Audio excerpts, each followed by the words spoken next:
Have you ever noticed how hard it is to find real help when everything feels overwhelming?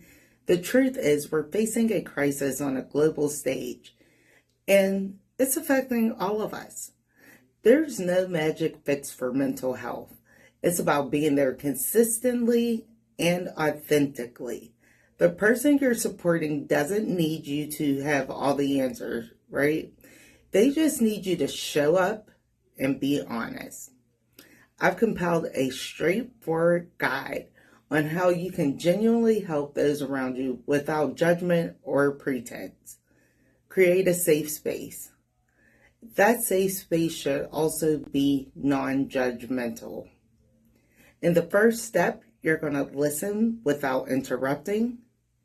What you do is when someone shares that they're going through something, like they're really going through something, you just need to listen. You need to be present, nod your head, let them talk without cutting in or trying to solve their problems immediately. Why this matters. When that person can speak freely without feeling judged or rushed, it builds trust and lets them know you genuinely care. Step 2, avoid offering those instant solutions. What you do instead of offering advice is ask, how can I support you?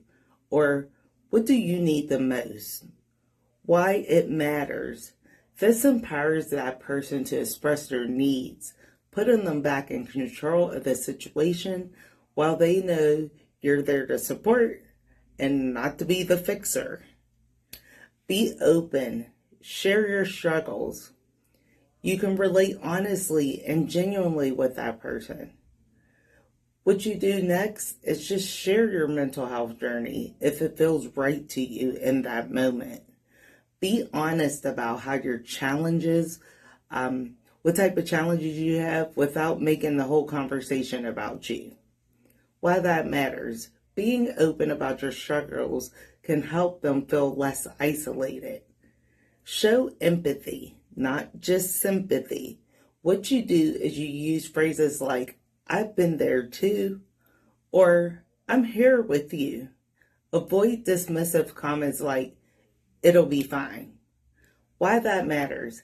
Empathy creates a deeper connection, showing them they're not alone in their pain. Encourage professional help, but in a gentle way.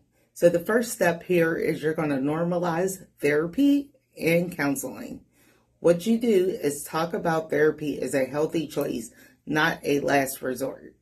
You could say, therapy helped me a lot, and it's okay to seek that kind of help. Why it matters? Normalizing professional help reduces the fear and stigma that can keep people from seeking the support they need in the first place. Help find resources if they're open to it only. What you do here is help them find a therapist, a support group, or even a helpful hotline to contact like 988. Let them take the lead, but be there to guide when it gets overwhelming. Why that matters is sometimes the first step is just the hardest step, and your willingness to help navigate and process can be a crucial lifeline. Encourage small, healthy routines and self-care. The first step is suggest simple, doable actions. What you can do here is encourage small acts of self-care, like taking a walk, meditating for 5 minutes, or writing down one thing they're grateful for in a journal. Offer to join them if it helps. Why this matters is small steps can add up to significant changes.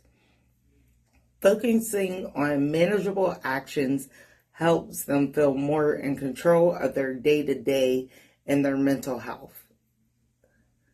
The next step is be a wellness buddy. What you do is be there for the journey, whether you're going to a yoga class together or you're both just sitting silently in a park. Your presence matters more than you know. Why it matters. Sharing those moments makes self-care feel less like a task and more like a shared experience. Strengthening your bond. Be consistent. Keep checking in. You follow up without being overbearing. What you do here is you're going to drop a text message, you're going to call, or even send a meme.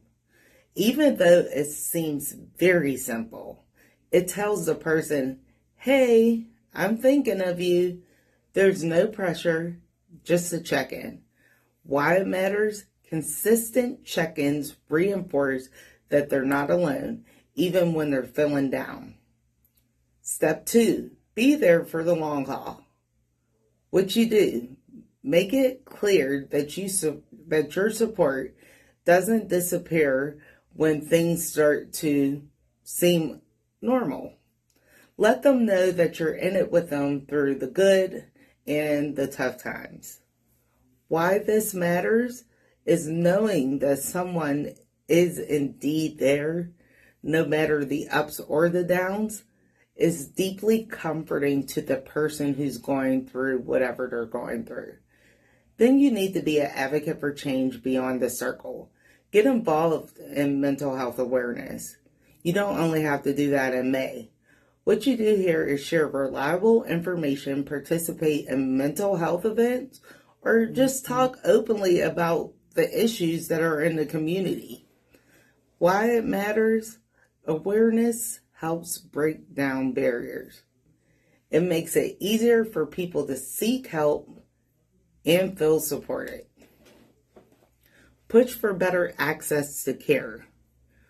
You need to advocate for more mental health resources in schools, workplaces, and public policies.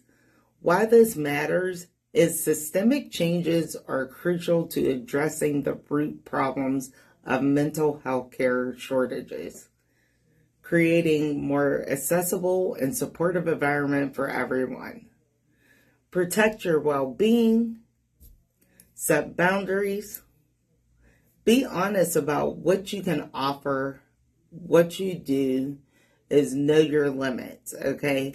Don't feel guilty about setting boundaries. If you need to step back, that's okay. I've been there. I've done that. It's okay. Why it matters. Protecting your mental health means you can continue to support others without burning yourself out. Recognize when it's time to step back. What you do is if you feel overwhelmed, be upfront about it. Please encourage your person to broaden their support network, including professionals. Again, that's okay.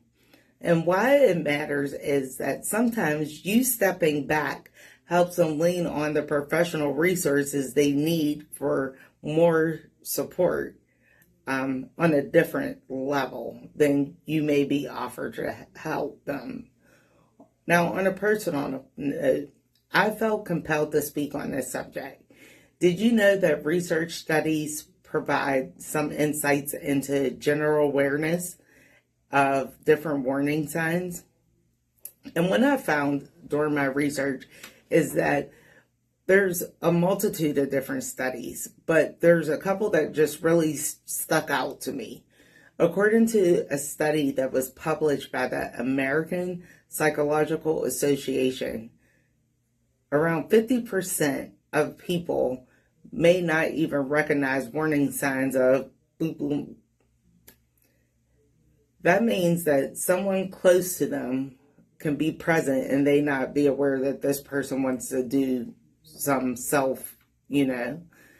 Also, the National Alliance on Mental Illness found that between 40 and 50% of family members and friends reported that they either did not recognize the signs or they misinterpreted the signs until it was too late. Healthcare professionals are not exempt. They've also had a staggering 40% of the victims that they had seen just 1 month prior before, and they didn't recognize the warning signs. So let's talk about barriers to recognition, because this is going to be key here. There are factors that contribute to overlooking the warning signs. Lack of education about mental health, the stigma around discussing thoughts, and the warning signs that can be mistaken for other issues like stress or mood swings. I cannot say that enough. In the Black community especially, we don't talk about it. So authentic support changes lives. Helping someone with mental health isn't about fixing them. It's about being there honestly, openly, and definitely without judgment. Your presence, your empathy, and your consistency can all make a difference. Together, let's create a world where mental health struggles are met with compassion, not silence. Your authentic support can be the light someone needs in their darkest moments. Share this segment with others to raise awareness of mental health. And if you have not already done so, please like and subscribe to the channel. I will see you in the next video. Until next time, keep on sipping.